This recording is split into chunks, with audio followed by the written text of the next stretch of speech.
Halo pemirsa, welcome to my channel. Pada kesempatan kali ini kita akan membahas tentang apakah kerajaan Majapahit sebesar seperti yang diceritakan. Simak selengkapnya dalam video kami berikut ini.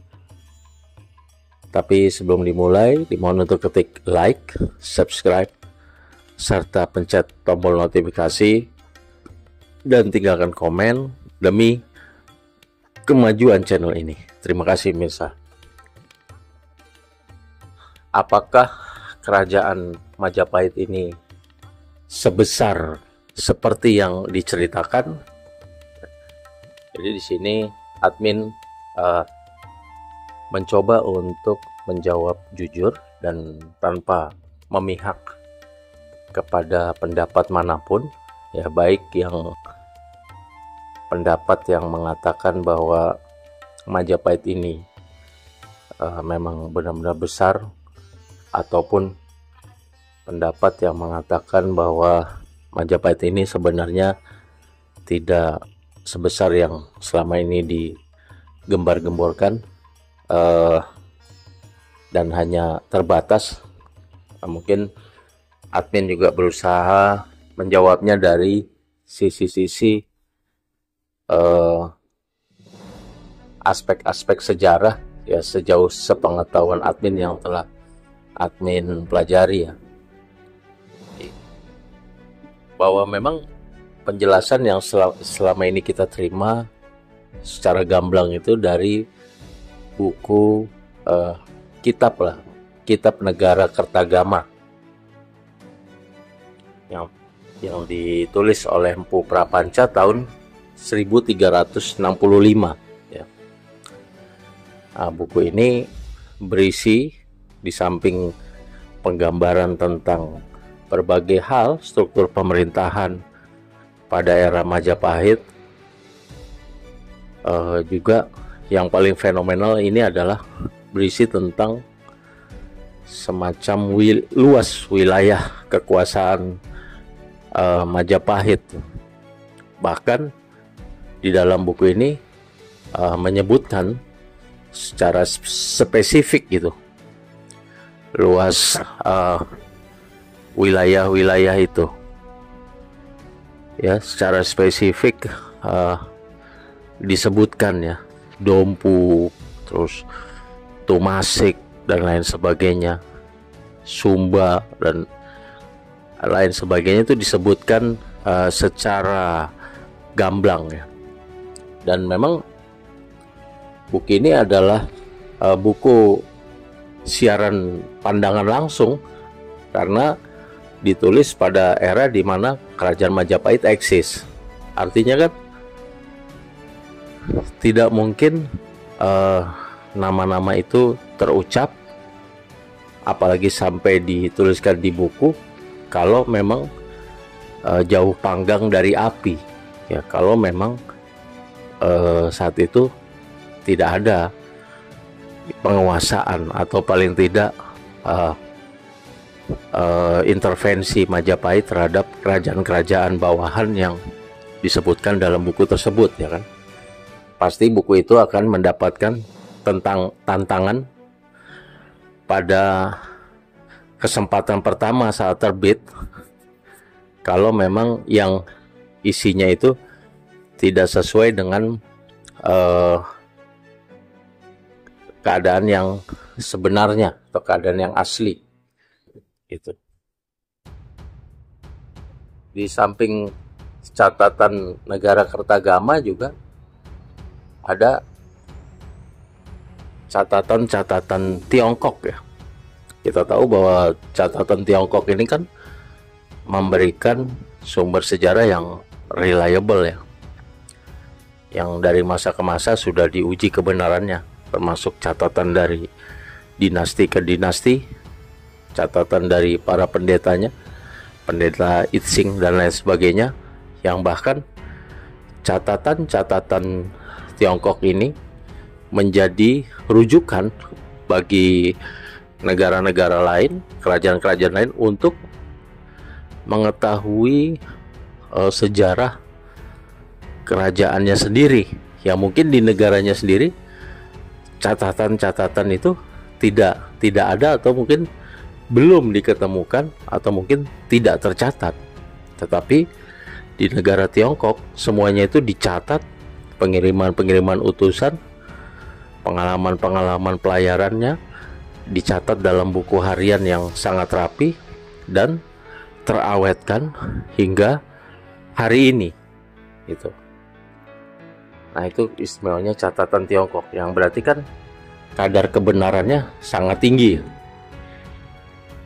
samping negara kertagama tadi, yang juga inti dari semua catatan-catatan Tiongkok itu menyebutkan bahwa memang Majapahit ini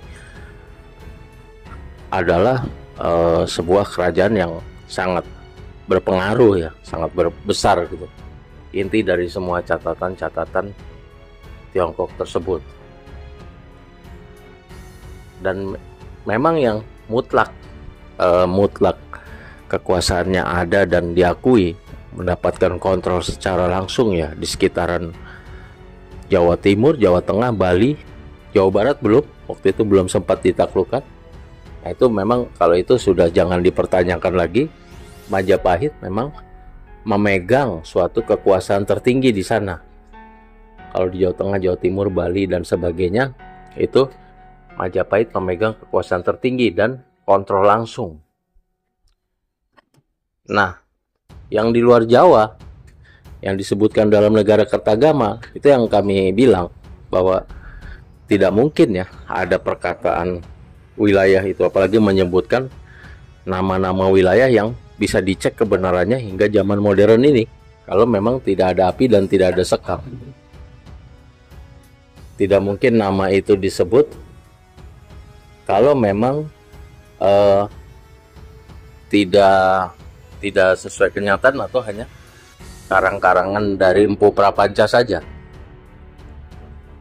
Namun memang admin tidak menampik bahwa apakah sistem pemerintahannya yang di luar Jawa ya, kalau yang di Jawa Timur, Jawa Tengah jelas Majapahit mengontrolnya secara langsung, secara pegang erat, kontrol yang langsung ya, secara penuh. Nah, yang di luar Jawa ini memang perlu dikaji lagi, apakah memang Majapahit ini mengontrol secara penuh atau sistemnya sebagai negara atau sistem confederate atau konfederasi, atau bahkan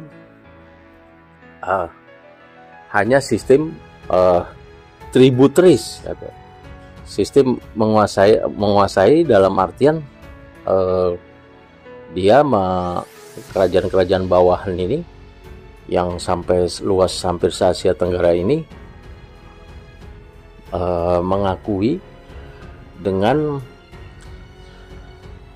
memberikan tributaries ataupun memberikan upeti ya secara berkala, bisa itu setahun, 2 tahun, 3 tahun sekali atau 10 tahun sekali.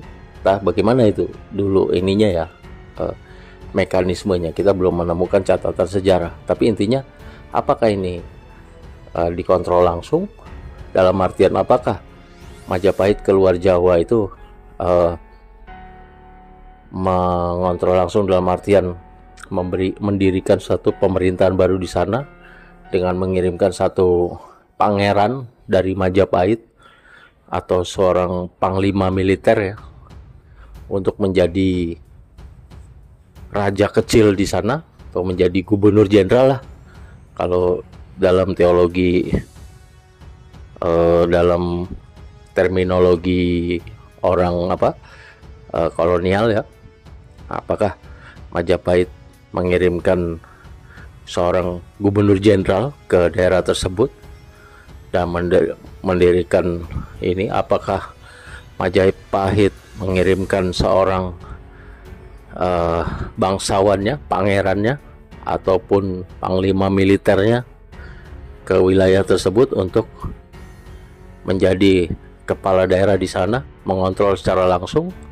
atau sistemnya konfederasi. Jadi masing-masing negara bawahan, kerajaan bawahan tersebut tetap berdiri sendiri, namun mengakui bahwa mereka berada di bawah naungan Majapahit, ataupun sistemnya adalah tributaris.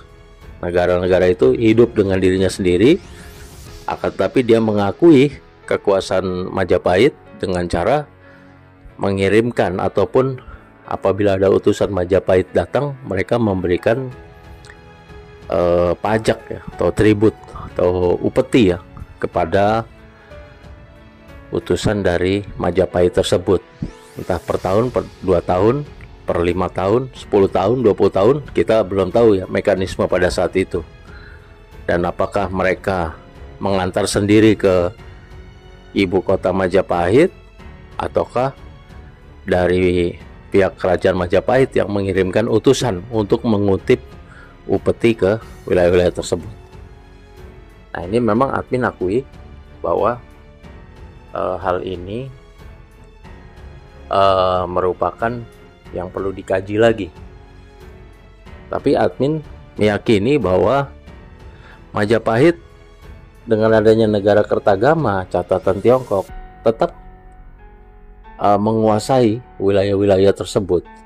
Dalam artian menguasai ini tetap besar ya wilayah kekuasaannya.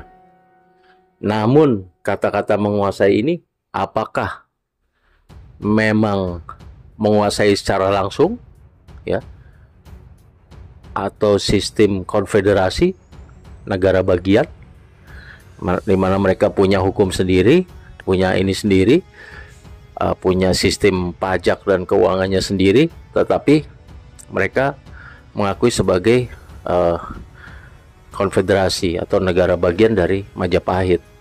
Sehingga seperti Amerika, seperti di Amerika Serikat. Namun masing-masing negara bagian ini mereka punya administrasi sendiri, atau bahkan lebih independen lagi, lebih otonom lagi. Mereka tetap menjadi kerajaan tersendiri, namun mengakui Majapahit, kedaulatan Majapahit, dengan cara setiap tahunnya atau setiap jangka waktu tertentu mengirimkan atau memberikan upeti tributaris kepada Majapahit. Itu admin yakini ya, bahwa memang negara-negara yang disebut dalam negara Kertagama ini memang merupakan ya dalam genggaman Majapahit lah, bisa dikatakan seperti itu. Walaupun seberapa kuat mereka mencengkrap, ini harus dikaji lagi, harus ditemukan bukti-bukti sejarah baru ya. Karena pengiriman, walaupun misalnya katakanlah pengiriman tributaris katakanlah ya, itu pun kan dulu belum sempat dicatat siapa saja yang mengirimkan, siapa saja yang ini, kapan dan di mana, jumlahnya berapa. Mungkin catatannya hilang kan waktu saat itu, sehingga belum bisa dipastikan seperti itu. Jadi kita juga harus ingat bahwa di saat itu penduduk masih sangat jarang ya. Transportasi yang paling mungkin dulu belum ada transportasi udara, dan yang ada adalah transportasi laut ya. Jadi transportasi laut ini kan juga sangat beresiko gitu, dan biayanya nggak murah gitu kan.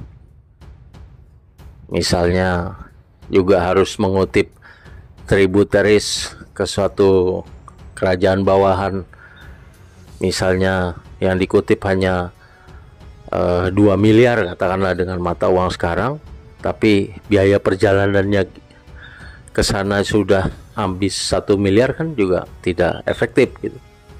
Seperti itu. Dan juga perlu diingat juga bahwa di sana saat itu penduduk sangat sedikit dan jarang ya. Kerajaan sebesar Pajajaran saja. Waktu itu ibu kotanya di Pakuan itu jumlah penduduknya 50.000 orang. Itu pun hitungannya sudah termasuk kota metropolitan di zamannya, termasuk kota besar itu di Nusantara.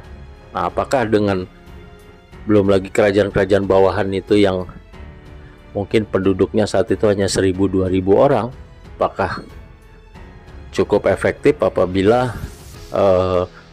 Majapahit Empire ini mengirimkan satu pemerintahan, membangun balai kota yang begitu mahal, mengirimkan seorang gubernur jenderal ataupun panglima daerah ke sana yang memang harus juga digaji, mengirimkan aparatur negaranya, aparatur kerajaannya ke wilayah tersebut yang juga harus digaji, dihidupi tiap bulannya, hanya untuk menangani penduduk yang sangat kecil. Dan itu yang banyak pertimbangan ya, sehingga tidak efektif mendirikan satu pemerintahan secara langsung di wilayah-wilayah jajahannya tersebut. Dalam artian anggaran yang dikeluarkan tidak sebanding dengan hasil yang didapat. Ya, jadi secara kesimpulan, apakah Majapahit memang sebesar apa yang digembar-gemborkan? Admin berkeyakinan berdasarkan dari data-data sejarah, catatan-catatan sejarah negara Kertagama, catatan Tiongkok dan lain sebagainya, memang Majapahit merupakan bukan kerajaan yang bisa dipandang sebelah mata, tapi memang kerajaan yang sangat signifikan berpengaruh. Dan kerajaan-kerajaan bawahan yang disebutkan Empu Prapanca, menurut admin, tidak ada angin kalau tidak ada hujan, tidak ada api kalau tidak ada sekam. Ya itulah yang memang nyata adanya, itulah paling tidak kerajaan-kerajaan tersebut berada dalam bawahan atau at least pengaruh yang besar dari kerajaan Majapahit.